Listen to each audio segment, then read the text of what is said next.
अस्सलाम वालेकुम, बिस्मिल्लाहिर्रहमानिर्रहीम। इस लेक्चर में हम चैप्टर नंबर 11 ऑफ गार्डन को डिस्कस करेंगे, जिसमें हम ईसीजी को डिस्कस करेंगे। ईसीजी, अब आपको पता होना चाहिए ईसीजी होता क्या है। ईसीजी आपने याद रखना है कि आप जो इलेक्ट्रिकल एक्टिविटी ऑफ हार्ट है उसको आप जो है वो रिप्रेजेंट करते हैं ग्राफिकल फॉर्म में। इलेक्ट्रिकल एक्टिविटी ऑफ हार्ट या कार्डिक साइकिल को जो है वो आप ग्राफिकल फॉर्म में रिप्रेजेंट करते हैं। इसको आप इलेक्ट्रोकार्डियोग्राम कहते हैं, ठीक है।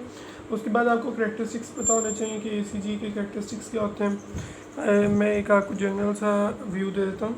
ये देखें, पहली ये जो वेव आएगी, पहली वेव जिसको आप पी वेव कहते हैं, ये जो पी वेव है ये रिप्रेजेंट करेगी आपके पास क्या, ये एट्रियल कंट्रैक्शन को रिप्रेजेंट करेगी, ठीक है। एट्रियल डीपोलराइजेशन को रिप्रेजेंट करेगी, एट्रियल डीपोलराइजेशन। और याद रखिएगा डीपोलराइजेशन जो है वो कंट्रैक्शन से पहले होती है, ठीक है। तो यहाँ पर होगी डीपोलराइजेशन, ठीक है, तो कंट्रैक्शन होगी आगे। उसके बाद थोड़ा सा आपने सीधा जाना है, ठीक है। उसके बाद ऐसे नीचे को आना, ये वाली जो नीचे को बेंड हो रही है ये आपके पास कौन सी वेव आएगी, क्यू वेव आएगी। क्यू के बाद फिर आपने सीधा ऊपर चले जाना,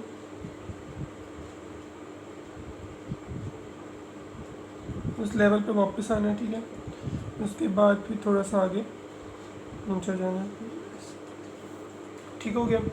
अब ये देखें, ये जो नीचे की तरफ बेंड हुई थी आपके पास है क्यू वेव, ये जो ऊपर की तरफ गई है आर वेव है, और जो नीचे की तरफ आई है फिर ये एस वेव है, और ये वाली जो आगे गई है तो ये आपके पास कौन सी वेव है, ये जो है वो टी वेव है, ठीक हो गया। ये आपके पास तीनों कंप्लीट हो गए। अब आपको पता होना चाहिए कि जो एस और टी के दरमियान जो स्पेस है इसको आप क्या कहेंगे, एस टी सेगमेंट कहेंगे। और जो पी और क्यू के दरमियान है पी क्यू सेगमेंट कहेंगे, ओके। ये चीज़ आपको पता होनी चाहिए। उसके अलावा आपको पता होना चाहिए क्यू आर एस अब क्या रिप्रेजेंट कर रहा है। क्यू आर एस जो है वो आपको रिप्रेजेंट कर रहा है एक वेंट्रिकुलर डीपोलराइजेशन, ठीक है। और क्यू आर एस के बिल्कुल पीछे जो है ना टी वेव होती है एक, जो आपके पास जो है वो एट्रियल डीपोलराइजेशन को शो कर रही होती है, लेकिन वो जो है वो ज़रा छोटी होती है, मतलब उसका इतना रोल नहीं होता। तो क्यू आर एस वेव जो है वो उसकी इफेक्ट को मास्क कर लेती है, ठीक है। और वो क्यू आर एस के पीछे रहती है, और इसलिए आपको नॉर्मल ई सी जी में जो है ये T wave of atrial repolarisation जो है वो नज़र नहीं आती, ठीक है। अब आगे आए तो एक और टी वेव आती है। ये टी वेव जो है वो किसको रिप्रेजेंट करेगी, वेंट्रिकुलर रीपोलराइजेशन को शो करेगी। ये भी आपने याद रखना, ठीक है। तो ये आपके पास जनरल सा व्यू हो गया, ठीक है। ये आपने याद रखना है, ओके। अब सारे आपको पता लग गए कि एक आर और दूसरे आर के दरमियान जब आप दूसरी बनाएंगे तो आर आर इंटरवल आ जाएगा, ठीक है। अब अगर आपके पास पी है और क्यू है, उसके दरमियान जो होगा पी क्यू सेगमेंट आ गया, ठीक है। और आपको पता होना चाहिए सेगमेंट और इंटरवल में डिफरेंस क्या होता है। सेगमेंट जो होता है वो स्ट्रेट होती है, उसमें कोई वेव नहीं होती। जैसे देखें स्ट्रेट लाइन है, ये इन्वॉल्व हो रही है। और जो आपके पास इंटरवल है, इंटरवल में आपने याद रखना है कि आपके पास सेगमेंट भी आएगा और साथ वेव भी आएगी, ये आपने याद रखना, ओके। अब हम डिस्कस करते हैं रीपोलराइजेशन और डीपोलराइजेशन कैसे होती है, ओके। ओके, इस टॉपिक में से आपने ऐसा स्विच नहीं करना, बस आपको इसका ये पता होना चाहिए डीपोलराइजेशन में जो है वो जो आयंस होते हैं वो अंदर जो होते हैं वो नेगेटिव वाले जो होते हैं वो बाहर हो जाते हैं, और जो पॉजिटिव वाले वो अंदर आ जाते हैं। तो आपने याद रखना है कि इनसाइड जो है वो पॉजिटिव हो जाते हैं, आउटसाइड नेगेटिव हो जाते हैं, ठीक हो गया। उसके बाद आपको पता होना चाहिए कि ये वो डीपोलराइजेशन फेज़ में जो है वो नेगेटिव आयंस जो हैं वो इनसाइड होंगे और पॉजिटिव आयंस जो होंगे वो आउटसाइड होंगे। ये आपने याद रखनी है चीज़, ठीक है। ओके अब हम देखते हैं कि मोनोफेजिक एक्शन पोटेंशियल क्या होता है। मोनोफेजिक्स आपको पता होना चाहिए कि मोनोफेजिक्स होता है कि मतलब एक फेज में होना एक्शन पोटेंशियल, ठीक है। तो इसका आपको पता होना चाहिए कि इस टॉपिक में हमने जो पढ़ना है वो ये है चीज़। एक तो ये है कि जो स्वीप का है, मतलब कि जो ऊपर की तरफ जा रही है आपके पास क्या जा रही है, डीपोलराइजेशन, और जो नीचे की तरफ आ रही है वो आपकी है रीपोलराइजेशन, ठीक है। उसके बाद आपको पता होना चाहिए कि जो ईसीजी होती है ना, ये ईसीजी रिकॉर्ड होती है जब जो है पार्शली पोलराइज्ड हो या पार्शली जो है वो इम्पोलराइज्ड मतलब डीपोलराइज्ड हो, ठीक है। पार्शली पोलराइज्ड ईसीजी तब रिकॉर्ड की जाती है जब पार्शली पोलराइज्ड हो आपका वेंट्रिकुलर मसल, या पार्शली डीपोलराइज्ड हो। कभी भी कम्प्लीटली पोलराइज और डीपोलराइज में जो है वो ईसीजी रिकॉर्ड नहीं की जाती। चलें देखें कि अब एक मसल जो है वो पार्शली पोलराइज हुआ, ठीक है। पार्शली पोलराइज होने की वजह से जो है और पार्शली डीपोलराइज होने की वजह से करंट जो है वो फ्लो करेगा एक पार्ट ऑफ वेंट्रिकल से दूसरे पार्ट के अंदर, और जो करंट है ना वो बॉडी की सर्फेस पे चला जाएगा और इलेक्ट्रोकार्डियोग्राम रिकॉर्ड होगी, ठीक है।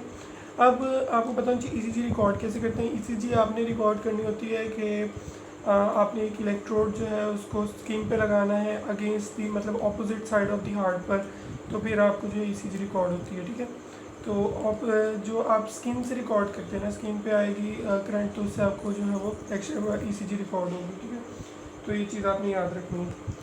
ओके, अब आपको पता होना चाहिए इंटरवल्स के, एट्रियल और वेंट्रिकुलर कंट्रैक्शन के जो इंटरवल्स हैं, जो आपने याद रखने कि जो एट्रिया होते हैं ना वो रिपोलराइज होते हैं 0.15 से 0.20 सेकेंड्स के बाद after the termination of P wave. P wave जैसी टर्मिनेट होगी मतलब कि जो एट्रियल कंट्रैक्शन की जो थी आपके पास कर्व वेव थी, उसकी जैसी ख़त्म होने के बाद जो है उसके 15 से 20 सेकंड के बाद जो है वो आपके पास क्या होता है कि टर्मिनेट होती है आपकी एट्रियल डीपोलराइजेशन और एट्रियल डीपोलराइजेशन स्टार्ट होती है, ठीक है। उसके अलावा ये हमने पहले डिस्कस कर लिया कि वो उसको जो है मास्क अप कर देता है, ठीक है। ओके, उसके अलावा आपको पता होना चाहिए कि हार्ट रेट पर पी आर इंटरवल का क्या इफेक्ट पड़ेगा। तो जितना ज़्यादा पी आर इंटरवल होगा,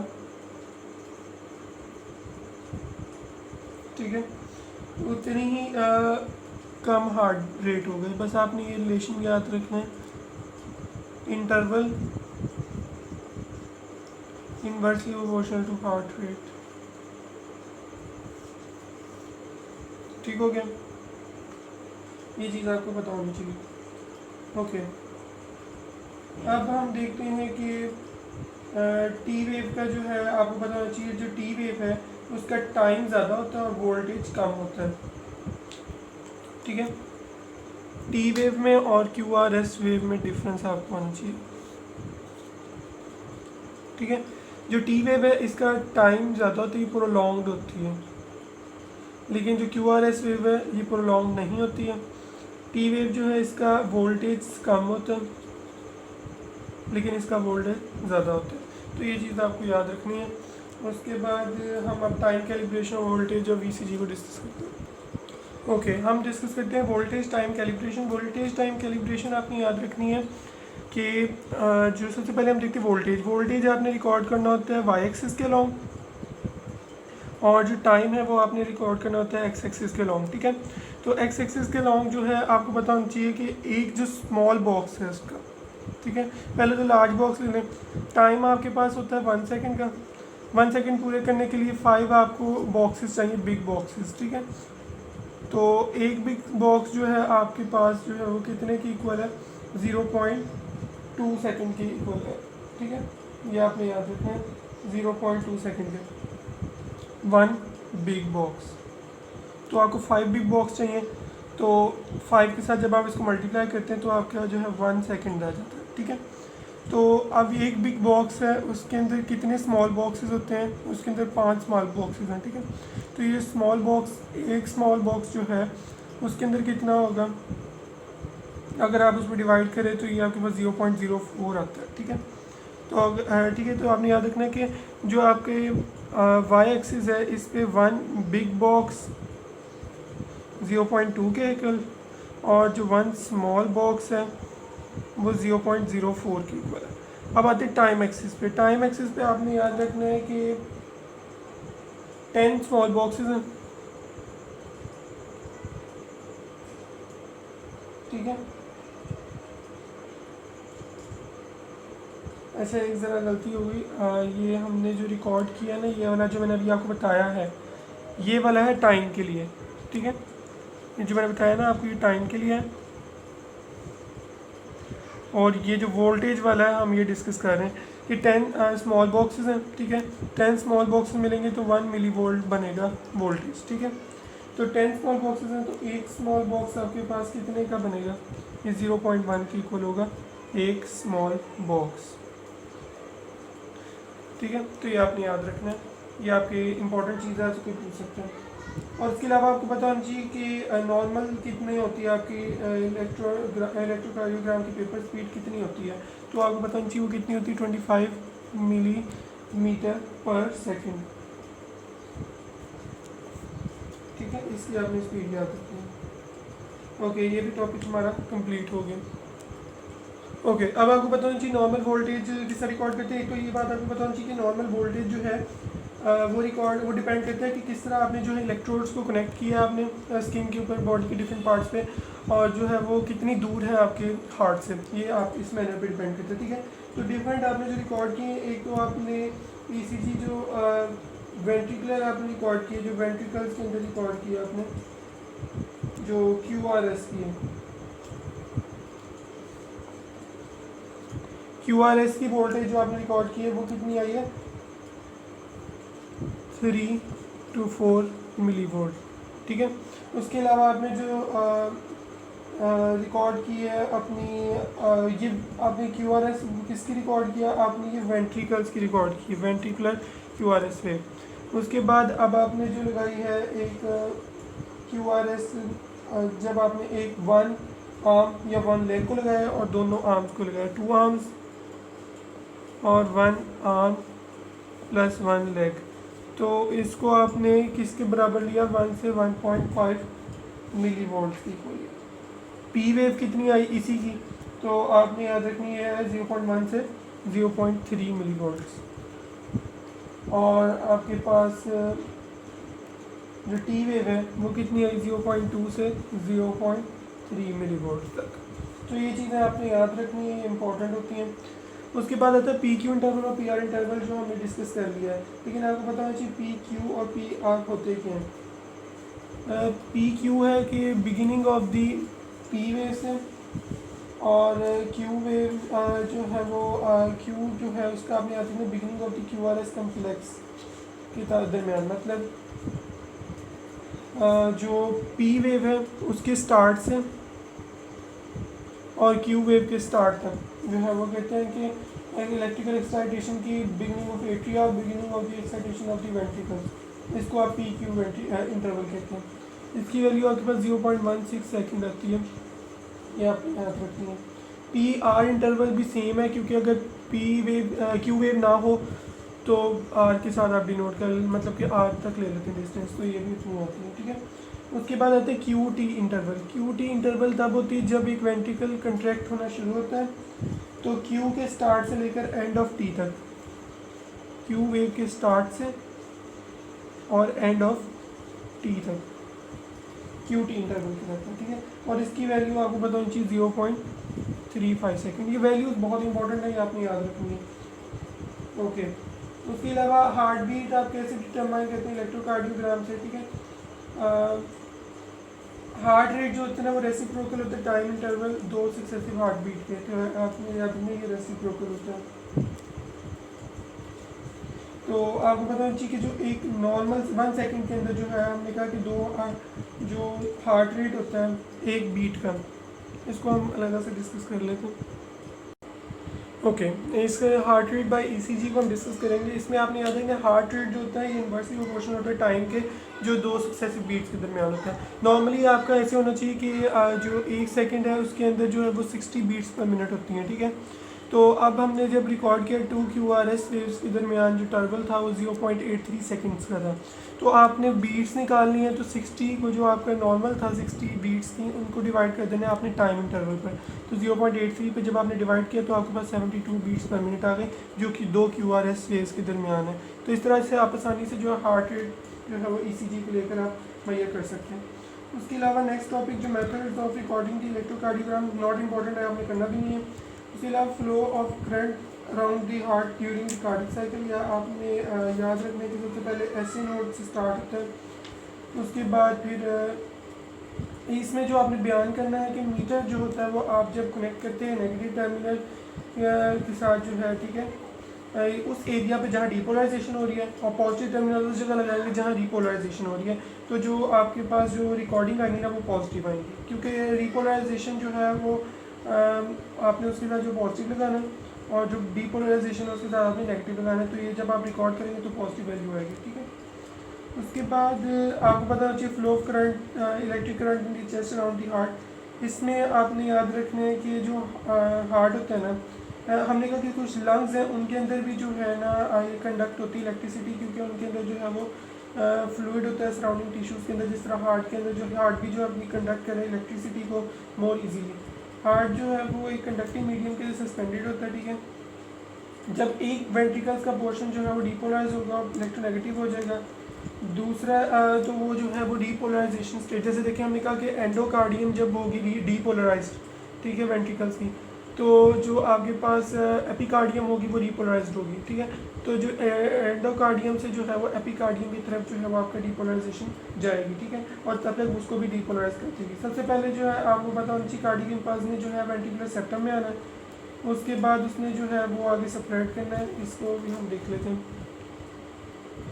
पहले तो आपको ये पता होना चाहिए कि यहाँ जो है वो नेगेटिविटी होती है और इस डायरेक्शन में पॉजिटिविटी होती है, ठीक है। तो यहाँ से जब इम्पल्स आएगी कार्डिक इम्पल्स, उसने जब नीचे को ट्रैवल करना है तो शुरू में जो बेस ऑफ द हार्ट है, बेस ऑफ द हार्ट पर जो है वो आपके पास नेगेटिविटी है, ठीक है, और जो आपके पास पॉजिटिविटी है वो आपकी एपेक्स की तरफ है हार्ट की। तो बेस ऑफ द हार्ट से जो है वो उसने ट्रैवल करना है एपेक्स की तरफ, तो उसने वेंट्रिकुलर सेप्टम में से पास करना है, वेंट्रिकुलर सेप्टम में से पास करेगा, डीपोलराइज स्टेट में है, तो उसने जो है वो डाउनवर्ड ट्रैवल करना है, डाउनवर्ड ट्रैवल करना है, उसने एपेक्स ऑफ द हार्ट पे रीच कर जाना है, ठीक है। तो उसने जो है वो पॉजिटिव होना है, ठीक है। उसके बाद फिर दोबारा जो है वो करंट जो है उसने दोबारा अपनी डायरेक्शन चेंज कर लेनी है और उसने बैकवर्ड मूव करना है। उसने जो है वो क्योंकि बैकवर्ड क्यों जाना है, क्योंकि उसने जो है वो एपिकार्डियम की तरफ जाना है जो बेस ऑफ द हार्ट की तरफ होती है, ठीक है। तो इसने जो है वो इस तरफ को जाना है, ट्रैवल करना है, ठीक है। तो फिर दोबारा जो है वो नेगेटिविटी की तरफ जाएगा। तो ओवरऑल जब आप कंसीडर करते हैं कि करंट जो फ्लो कर रहा है हार्ट में वो पॉजिटिव होता है, मतलब नेगेटिव से पॉजिटिव की तरफ जा रहा होता है, यही आप कंसीडर करते हैं। ठीक हो गया, ओके। अब हम डिफरेंट लीड्स वगैरह की बात करते हैं। ओके, अब हम जो है वो 3 बाइपोलर लीड्स को डिस्कस करेंगे, lead number 1, lead number 2, lead number 3, ठीक है। इसमें सबसे पहले आपने जो है देखनी लीड नंबर 1। लीड नंबर 1 का आप देख रहे हैं कि जो नेगेटिव टर्मिनल है वो किसी से कनेक्टेड है, राइट हैंड के साथ है, और जो पॉजिटिव टर्मिनल है उसका लेफ्ट आर्म के साथ कनेक्टेड है। अगर जो आपका राइट आर्म है उसका जो आपकी जो वो नेगेटिव है ज़्यादा, ठीक है, as compare to left arm, ठीक है, तो आपके पास जो ECG आएगी वो आपके पास जो है वो पॉजिटिव आएगी। ECG क्या आएगी? पॉजिटिव आएगी। तो लीड 1 के केस में आपके पास ECG पॉजिटिव है। उसके बाद आ जाए आप जी लीड नंबर 2 पर। लीड नंबर 2 में आपने याद रखना है इसका नेगेटिव टर्मिनल जो है राइट आर्म के साथ कनेक्टेड है, पॉजिटिव टर्मिनल लेफ्ट लेग के साथ कनेक्टेड है। तो अगर तो आपका राइट आर्म जो है वो ज़्यादा नेगेटिव है as compare to left leg, तो इससे भी आप अंदाज़ा लगा सकते हैं कि ECG जो है वो पॉजिटिव आएगी, क्योंकि हमेशा नेगेटिव से पॉजिटिव की तरफ जाना होता है आपने, ठीक है। उसके बाद आ जाते हैं हम लीड 3 पर। लीड 3 में आपने याद रखना है कि पॉजिटिव टर्मिनल जो है वो कनेक्टेड है लेफ्ट लेग के साथ, और नेगेटिव टर्मिनल जो है वो लेफ्ट आर्म के साथ कनेक्टेड है। तो अगर आपकी लेफ्ट आर्म ज़्यादा नेगेटिव है as compare to left leg, तो आपकी ECG जो है यहाँ भी पॉजिटिव आएगी। तो तीनों केसेस में जो है ECG पॉजिटिव आएगी। अगर कहीं भी जो है प्रॉब्लम आता है तो तीनों ऑब्वियसली तीनों जो है वो पॉजिटिव हैं, तो आप किसी एक को मुहैया करके जो है वो दूसरे के बारे में आप जो पता लगा सकते हैं, ठीक है। इथोपियन ट्रायंगल आपको पता होना चाहिए, इथोपियन ट्रायंगल आप ड्रॉ करनी आनी चाहिए। इसमें ऐसे है कि ये ट्रायंगल बनी हुई है आपके पास इथोपियन ट्रायंगल के जो आपके पास ये जो लेफ़्ट आर्म है ये राइट आर्म के लिए ड्रॉ किया है, ठीक है। और ये वाला आपके पास जो है वो लेफ़्ट लेग के लिए ड्रॉ किया है, ये वाला आपके पास लेफ़्ट जो है वो आर्म के लिए ड्रॉ किया। तो राइट आर्म के लिए जो ड्रॉ किया है देखिए दोनों साइड के नेगेटिव के साथ कनेक्टेड है। जो लेफ़्ट आर्म है ये आप देख लें कि एक पॉजिटिव के साथ और एक नेगेटिव के साथ कनेक्टेड, पॉजिटिव नेगेटिव। और जो लेफ़्ट लेग है ये आपने याद रखना है एक पॉजिटिव के साथ कनेक्ट, दोनों जो लेफ़्ट लेग है ये आपने याद रखना है ये दोनों पॉजिटिव के साथ कनेक्टेड है, ठीक है। आप सोचोगे ये जो हमने लीड 2 और लीड 3 का ये जो लेफ़्ट लेग के साथ कनेक्शन है ये तो हमने डिस्कस किया नहीं क्योंकि एक ग्राउंडेड होती है लीड, ठीक है। ये आपने याद रखनी है कि लीड 4 जो होती है वो ग्राउंडेड होती है ताकि रेजिस्टेंस वगैरह को प्रिवेंट कर सके। इथोपियंस लॉ ये कहते हैं कि अगर आपके पास 2 लीड्स गिवन है और आप तीसरी लीड्स को फाइंड कर सकते हैं, ठीक है। तो इस तरह आप जो है वो साइंस को आपने जो है मद्देनज़र रखना है, ठीक है। जैसे आपके पास मैं एक बना के दिखा देता हूँ। लीड 1 आपके पास आई है 0.5, ठीक है। लीड 3 आपके पास है 0.7, उस अगर आपके पास लीड 5 वो है और 0.7 ये है, दोनों पॉजिटिव में है तो इससे जो आपकी तीसरी लीड आएगी जो लीड 2 है वो आपके पास 1.2 आएगी जब आप इसका सम करेंगे, ठीक है। Negative sign is very important और पॉजिटिव साइन उसको भी आपने मद्देनज़र रखना होता है, ठीक है। अब जैसे देखें आपके पास यहाँ दिया हुआ भी है कि आपके पास नेगेटिव साइन पॉजिटिव। अब देखिए लेफ़्ट लेग की तरफ जो जा रही पॉजिटिव टर्मिनल अगर आप ये लेके आते हैं लेफ़्ट लेग पर 1.0 है और जो राइट आर्म है उस पर -0.2 है, तो इन दोनों का सम करें 1 + 0.2 कितना होगा 1.2 आएगा, तो इसकी वैल्यू 1.2 आपने रिकॉर्ड करनी है, ठीक है। ओके, अब ये भी हमने देख लिया कि तीनों स्टैंडर्ड बाइपोलर लीड्स को कैसे आप इथोपियंस लॉ के जरिए मुहैया कर सकते हैं, ठीक हो गया। अब हम चेस्ट लीड्स को डिस्कस करते हैं। 6 चेस्ट लीड्स होती हैं। ओके, अब आपको बताते हैं चेस्ट लीड्स क्या होती हैं। चेस्ट लीड्स आपने याद रखनी, प्रीकॉर्डियल लीड्स भी आप उनको कहते हैं, ठीक है। इनका एक टर्मिनल जो होता है वो आपके हार्ट की एंटीरियर सरफेस पे होता है, एंटीरियर सरफेस ऑफ हार्ट पे, और दूसरा टर्मिनल जो होता है जिसको आप नेगेटिव टर्मिनल कहते हैं, पॉजिटिव टर्मिनल था, और जो नेगेटिव टर्मिनल है वो आपने कहना है इंडिफरेंट इलेक्ट्रोड है जो आपने जो है वो कनेक्ट किया हुआ नेगेटिव टर्मिनल के साथ, और आपने जो है लेफ़्ट आर्म जो है वो राइट आर्म और उसके अलावा लेफ़्ट लेग पे आपने इकट्ठे कनेक्ट किया हुआ है, ठीक है। अब इससे आपने जो 6 लीड्स रिकॉर्ड की हैं, जो पहली 2 लीड्स हैं उनको आपने याद रखना ये नेगेटिव होती हैं बिकॉज ये बेस ऑफ हार्ट की तरफ होती हैं, ठीक है। तो हमने कहा था बेस ऑफ हार्ट जो होती है वो नेगेटिव साइड होती है, और जो V4, V5 और V6 हैं ये एपेक्स ऑफ हार्ट की तरफ होती हैं तो ये पॉजिटिव रिकॉर्ड की गई हैं। V3 बिल्कुल मिड में होती है, ठीक है। तो अगर आपको मैं डायग्राम के ज़रिए दिखाऊं तो आप ये देख सकते हैं कि ये दो जो हैं वो ज़रा बेस की तरफ हैं, ये थोड़ा सा नीचे है, और ये देखें इस तरह आप देख सकते हैं कि ये ड्रॉ की जाती हैं, ठीक है। अब इनकी असल स्पेस आपको बतानी चाहिए। V1 जो है आपने याद रखनी कि ये राइट 4th इंटरकोस्टल स्पेस में होती है। अगर आप इंटरकोस्टल स्पेस देखें तो राइट साइड पे जो 4th इंटरकोस्टल स्पेस है ना, 2 3 4, ठीक है, तो ये 4th इंटरकोस्टल स्पेस की राइट साइड पे। और अगर आप ये दूसरी साइड पे देखें V2 तो ये लेफ़्ट साइड पर होगी उसी के बिल्कुल सामने, ठीक है। उसके बाद V3 को देखें तो आपके पास इन दोनों के मिड में होगी, ठीक है, V2 और V4 के दरमियान होगी। और सॉरी V4 पहले ड्रॉ कर लेते हैं। V4 आपने याद रखनी है कि V4 जो है वो एपेक्स पर होगी,